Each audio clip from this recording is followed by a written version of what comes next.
Welcome to Manager Tools. This is Kate. And this is Sarah. Today's cast, Celebrate Yellow Tasks, Part 1 of 2. The questions this cast answers are, how can I motivate my team to meet deadlines?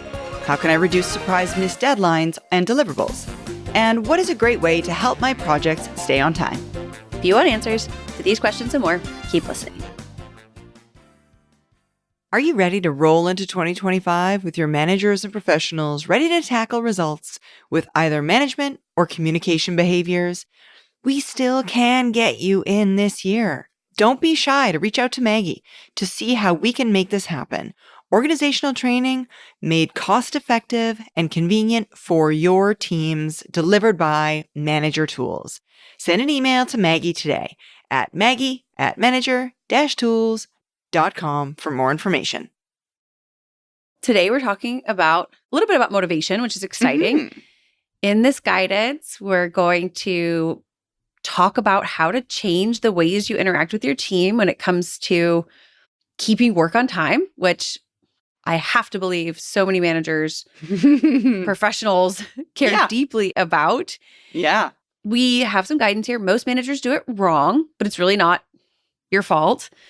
You're just following the practices and, the procedures. Procedures is a strong word that we've learned from managers before us. Yeah. This, like basically all the other topics, wasn't taught to you until now. Mm-hmm. You learned it through exposure. Mm-hmm. And, if you want to make your projects and work tracking more efficient and effective, easier, faster, with better results, you've got to be willing to celebrate negative reports about status.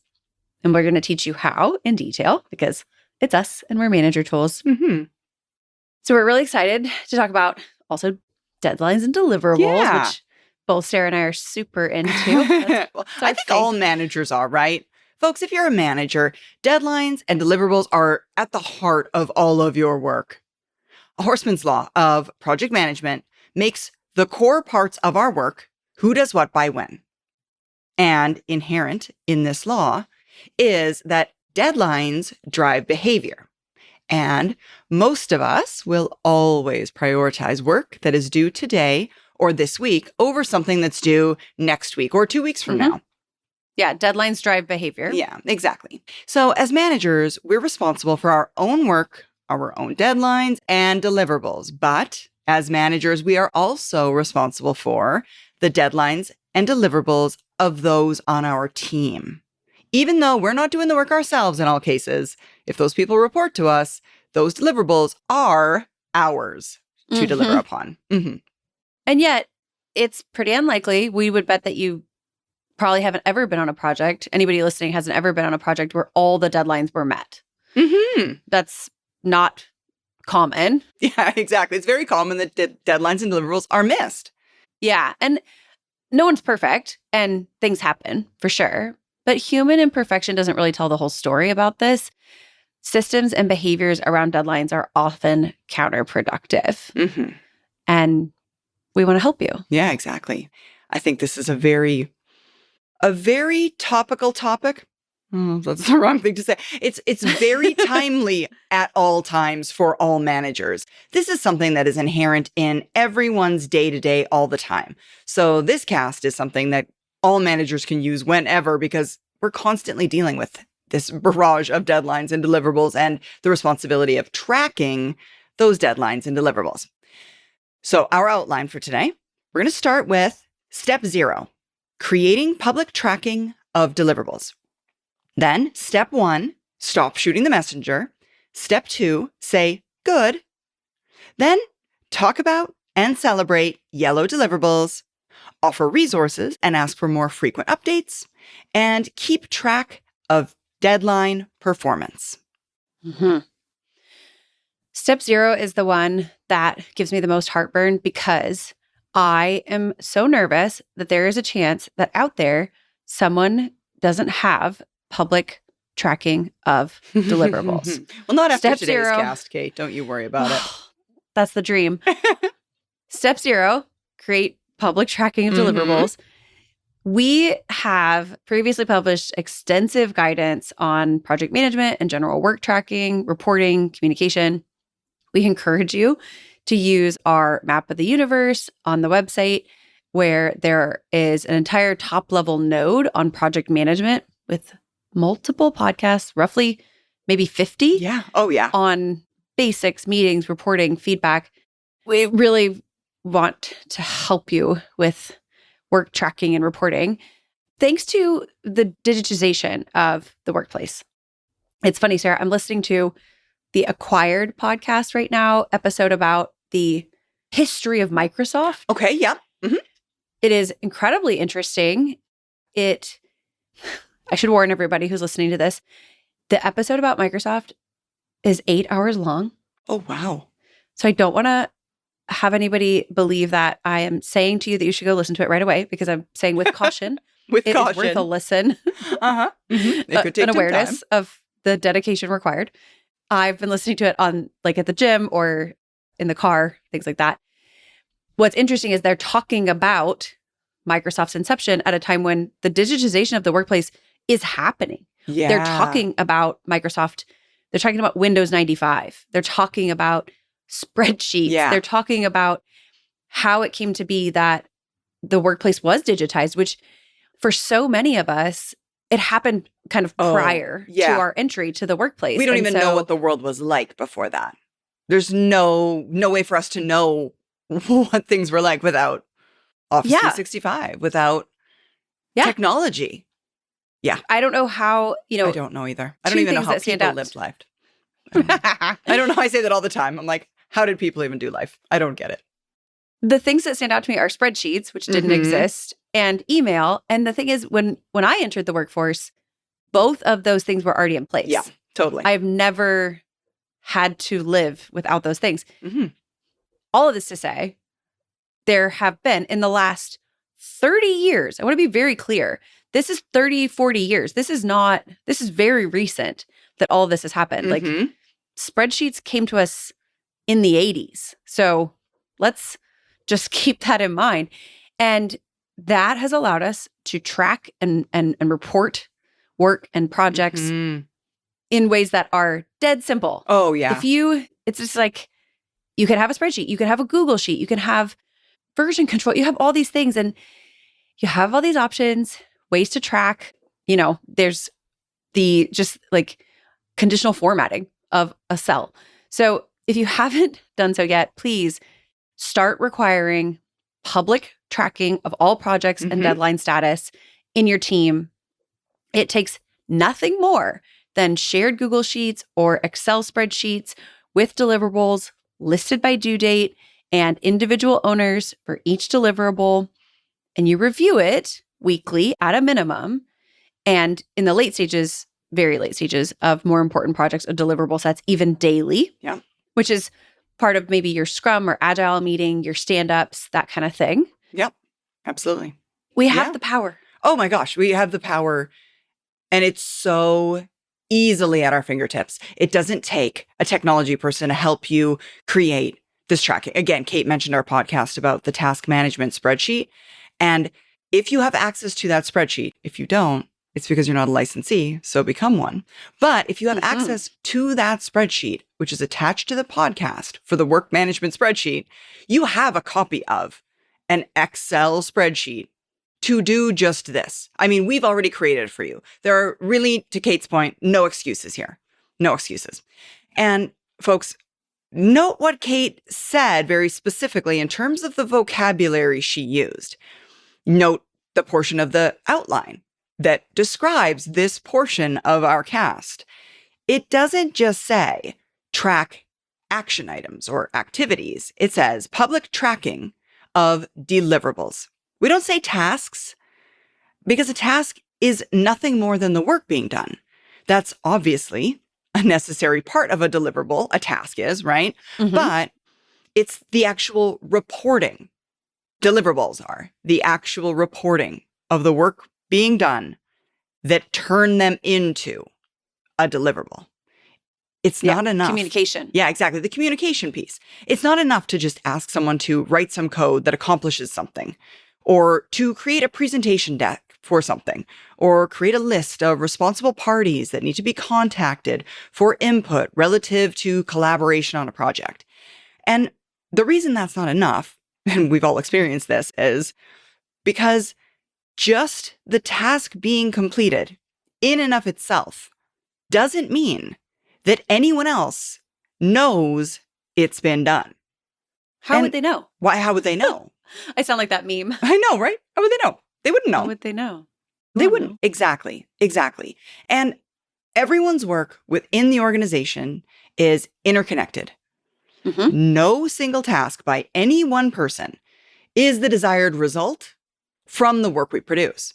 Right, like the end goal. It's Exactly. We're an organism, right? We all have to do our part to make this organization function. But if you don't know whether or not the person before you did their part, you can't possibly do your part. So it's not just about getting the work done.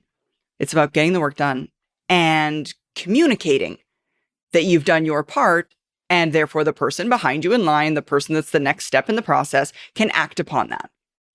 I had a session earlier today about communication, and we were talking about the old idiom of everyone's favorite subject is themselves. Okay. And I, as a recovering high I, don't love that characterization, because I don't believe that it's true that people always talk about themselves. I believe that what's true is that people talk about things that they are interested in. Yeah. Things they know. And yeah, if you're not a reader, you don't want to talk about books. If you don't watch Game of Thrones, you don't want to talk about Game of Thrones. I mean, you can listen, sure. But so that idiom, I think, is often misused. And here as well, I always think of an idiom that people use for different reasons, which is, if a tree falls in the woods and nobody's there to hear it, does it make a sound? If you did your work and nobody knows that it's done, it is useless. It is. Yeah. Who cares if your work's done? It's right. That tree has fallen, but there's no next step that can be taken.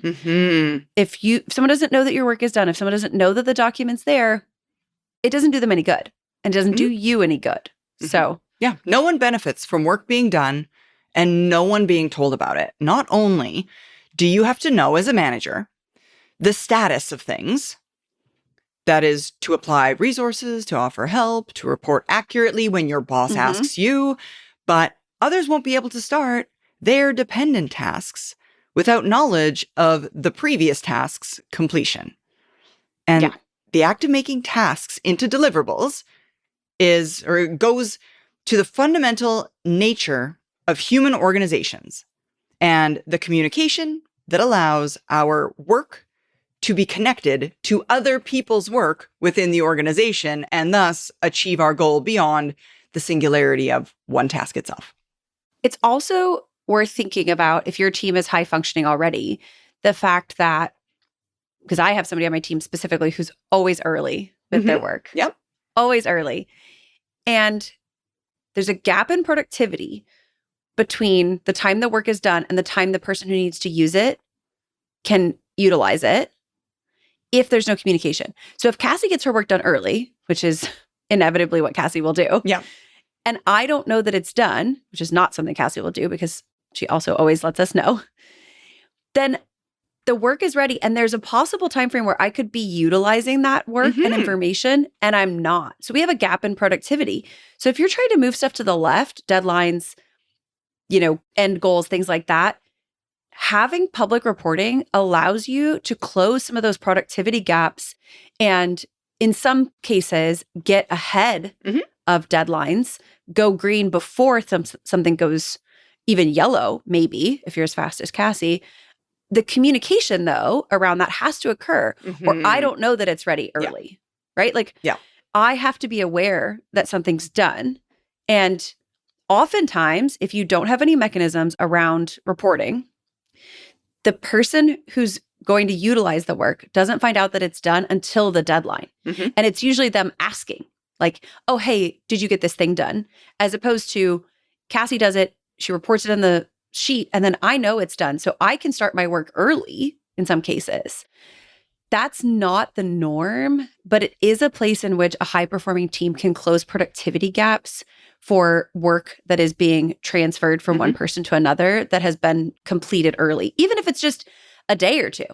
There's no reason why we wouldn't, especially if you're talking to customers and clients, pass that early bird work on to meeting deadlines early for customers or clients, et cetera. So there's that the communication of it allows for us to close productivity gaps, even in places where we're not late. Exactly. Yeah, it's not necessarily about being late. It's just about being the most high functioning you can possibly be. Yes. And if the work is ready to be used, Might as well and use there's it. bandwidth, we might as well use it. Exactly.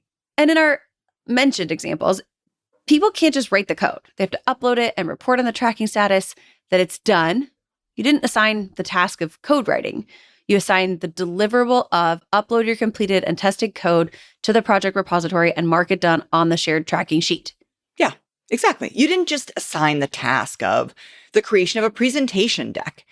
You assigned emailing it to you by a certain date so that you could review it. And folks, that way you don't have to go looking for it. Mm.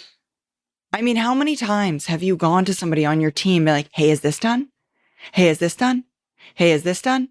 And all that time that you're spending asking a person whether or not they've done something that they could have so much more easily just told you was done, that inherently in itself causes this delay of work being completed because the wrong person, the person asking in this case, is having to go ask when the person who knows that information inherently in their mind just does because they're the one that did it.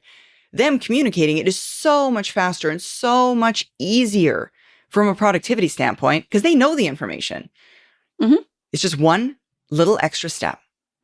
A task that's just completed isn't sufficient. The deliverable itself must be completed, which includes the communication of the completion to the appropriate people. That's what makes it a deliverable. Yeah. You don't assign the task of creating a collaborative, responsible parties list, right? You assign the deliverable of posting the list in the project repository or database and marking it done on the tracking sheet by a certain date. So it includes the responsibility. Because again, to your point, if I have to go find out when somebody else has the information and they could have just told me, especially in a tracking sheet, right? Because it's a passive form of communication, much like a calendar. I don't have to come find you. I don't have to pick up the phone. I don't have to be in a meeting with you. And listen, if y'all want to be on remote work, which yeah, sounds like recently in the news, we have a particular company who has asked their people to come back to work, and they've given them 4 months. Which is of a while. warning. It's a while. They said you don't have to come back till the new year, and that's months from now. And people are chapped. Oh, yeah, they are. Here's the thing. If you want to be remote, you better be doing this. You cannot tell me that you don't do this and you want to be remote. I mean, wow. Wow. That's not going to work out. Yeah, it doesn't work out for the individual contributor. It definitely doesn't work out for the manager. And that's why the organizational push to bringing everyone in. The lack of processes to support remote work.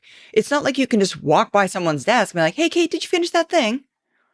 So much easier. You have to have something else.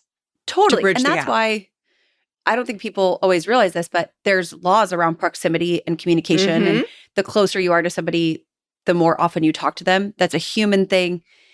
It's why I end up talking to my neighbor a lot, even though we're not necessarily close. It happened to me again last night. It's like, oh, this has been going on for a while. I think I'll go inside now. That's why when you have a reorg in your organization, they move everyone around. They want you to sit next to the people on your team because they know that forced proximity forces more communication. Exactly. And okay, this may sound like a lot, especially for those of you who are not naturally communicative. And it's easy to just say, you know what, it's going to be fine.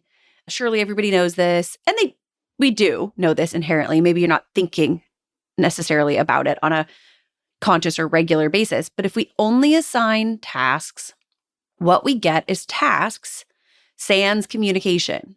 Which is really insufficient for project and frankly, team success. And right, it's like the thing you said, like you go to someone's desk, hey, have you done this? Oh, Kate, did you have it done? Oh, I finished that. And That's so much wasted time of the person who has to come and find out. That's the difference, though, between the effectiveness of a task and a deliverable. Yes, exactly. If it's a deliverable, I tell the system it's done. If it's a task, Sarah has to come find me. And 2 people are involved.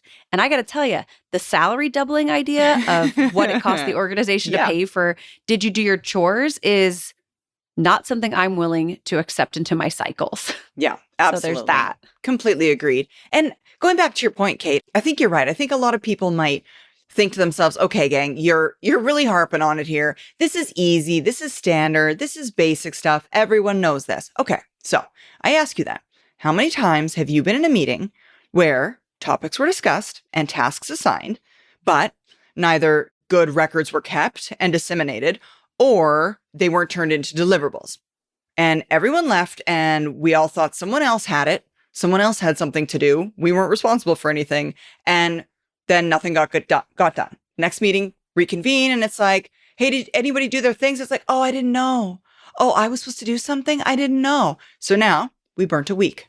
We wasted an entire week because we left not knowing what the key deliverables were, who was responsible for them, by when they were responsible.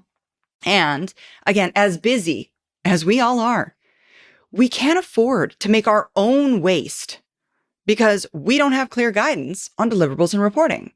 And it happens all the time. It's not my worst nightmare, but it's pretty high up there. Yeah. I don't like for stuff to not get done. Okay. So hopefully we've convinced you of the importance of systems. You probably have some of these systems and behaviors in place. Good. Now, consider upgrading the full suite of deliverables, online tools, and reporting. And even if you haven't, you can still move forward on our next recommendations while putting the foundational tools and systems that would be useful in place.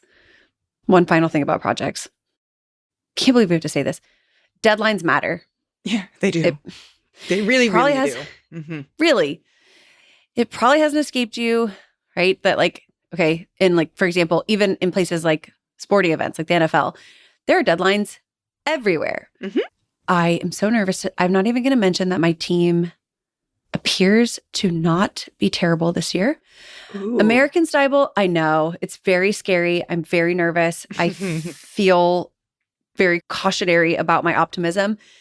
People keep asking me about the games and I am refraining from being gleeful. Okay, because historically, that hasn't worked out for us. So speaking of American style football, quarterbacks are prized for their ability to engineer a game-winning drive before time runs out, to be early. The fourth quarter of every NBA basketball game takes much longer than all the others because all of the timeouts to extend the deadline and add time to the clock, there's a limit to this. Baseball teams have relief pitchers known as closers to keep their lead until time runs out. There's a job in baseball to delay. These sporting events are measured just like our work as professionals. Yep. And time is one measure that we can't recreate. Mm-hmm. We can add money, we can recreate money, strategy, plans, new hires in the personnel area. We cannot get back the time. It is truly the finite resource. Yeah, that's exactly. Deadlines matter. Deadlines matter. So there's that too. As a manager, your success is defined by results and retention. Our Manager Tools license is specifically designed to help you excel in your role with resources that make a real difference, like our interview creation tool. You can effortlessly design structured interviews that identify the best candidates for your team, save time, reduce bias, and make better hiring decisions with this intuitive tool. And get instant support with ChatMT when you need quick advice on handling a tricky situation or an immediate answer to a pressing question. Our AI-powered chatbot provides reliable guidance on the spot, giving you the confidence to tackle any management challenge. Providing effective feedback is crucial, but it can be challenging. Our effective feedback series offers examples of both good and bad feedback and provides opportunities to practice. You'll feel more comfortable and confident the next time you need to give feedback. No matter where you are in your management journey, we offer the tools and support to enhance your effectiveness and propel your career forward. Equip yourself for ongoing success with the right resources at your fingertips. Visit us online today at manager-tools.com/licenses. All right, so that was step 0. Now on to step 1. Stop shooting the messenger. And folks, this one it's dead simple. When someone comes to you with a problem, do not react negatively. Stop shooting the messenger. This guidance is about moving from reacting negatively about misses and potential misses to more positive in an area of fixing reds and acting quickly on yellow tasks and deliverables. We're trying to move from the reactive to the proactive, getting out ahead of things toward the yellow. If somebody comes to you with a problem, don't frown, don't attack the mistake, don't show your frustration, don't expound forth upon this. Change your behavior from attacking the past problem to motivating the behavior you want going forward. And thinking about not responding to the negative situation, rather discussing how we can proceed. Yeah, exactly. Get your head out of the past. Into the future. You can't. Yeah, we're here. And they, to some extent, people don't need necessarily to be shown that they have made a mistake. Yeah, if you've made a mistake, problem. folks, you know you made the mistake, generally. Right. So there's different versions of this. The most obvious for our purposes is someone is already late with their work. They've missed the deadline. Another is that they should know they're going to miss, and they probably do know, and they haven't communicated it to you and others. Yeah, exactly. And we know you're upset when somebody brings you bad news. It's not that you're a robot. You have an emotional response, likely a negative one. They knew what they had to do. They had accepted their task. We hope it was a deliverable, not a task. And they're either behind or they haven't communicated to you the risk of a future miss. Maybe they've already missed. And that's a problem, of course. But we can't do anything about what has already happened. And when we react negatively, shooting the messenger, it decreases the chances that we'll get earlier, better communication next time. If they know they're going to get in trouble for coming to tell you what's going on, why would they come and tell you when there's going to be another incident where it gets found out, right? Like it's going to be seen in the tracking sheet. It's going to be seen in the meeting. So why would I come to you and say, hey, I'm going to throw myself under the bus here in preemptively, even though I know on Thursday I'm going to get thrown under the bus. I'm going to get in trouble twice instead. Right. That sounds logical. Yeah, I'd love to just, I'll just get in trouble now because it's my favorite thing. So listen, y'all, we want earlier communication more often when there's issues. Yeah. Frankly, partially because in a lot of cases, you can rally resources. You're the manager. You have the ability to say, okay, let's get some more people on this. Let's get some more money at it, whatever. We want to know earlier. We want to know more often. And responding negatively to someone owning up to something early on or apologizing for being late will decrease the chances that they tell us next time. Right. If it's like that, I'm not going to make that analogy, but you will have less time to make corrections the later you receive the information about an issue. Yeah. So getting more information earlier is better, but heaven forbid that when you get that information, you make it a bad experience for them. Yeah. Because the result is going to be, well, I didn't like this, so I'm not going to do that again. Right. One of the examples, obviously, Kate, you know this, that we do in our Effective Manager Conference. And it's around feedback. It's about delivery of performance communication. And this is one of the trick questions, if you will. So if you're going to come to a conference, plug your ears now because you're going to know the end of the story. But it's essentially an example of your direct is going to miss a deadline tomorrow, but informs you today in advance that the deadline will be missed and provides a new deadline for when it will be completed. And so many managers in the room struggle to give what they know they should give, positive feedback for letting the manager know in advance that there's an issue. So many managers are like, I got to do this. Yeah. You had this week? I had this week. Yeah. Somebody said to me, Kate, for me, this falls into the negative category because I would like more than 24 hours notice that they're going to miss. One of the things I thought to myself when they said it, and I completely understand, one of the things I thought to myself, though, was it's a fake scenario. Yeah, that's true. Yeah. Not real. In real life, you might get 48. Right. But yeah, the more time we have to fix it, the better. Right. But they also might not know until 24 hours. That's the other thing. That's the thing. Like that, like I can understand the concern simply because I hear it all the time. But the thinking there is, yes, I know they gave me advanced warning. I wanted more advanced warning. Okay, well, the way to get more advanced warning isn't to make them feel in trouble for giving you the bare minimum. Right, it's to validate. You're definitely not going to get to more. Next time, they're going to be like, well, crud, do I want to get in trouble twice? Or you know what? You know what I should do? I should just put my head down and I should just power through and I should just get it done. And then if I can't hit the deadline, at least I'll get in trouble for having missed. Instead of getting in trouble for letting her know in advance. But what if instead, when they come to you, you say, okay, thanks. What can we do? Or, okay, good.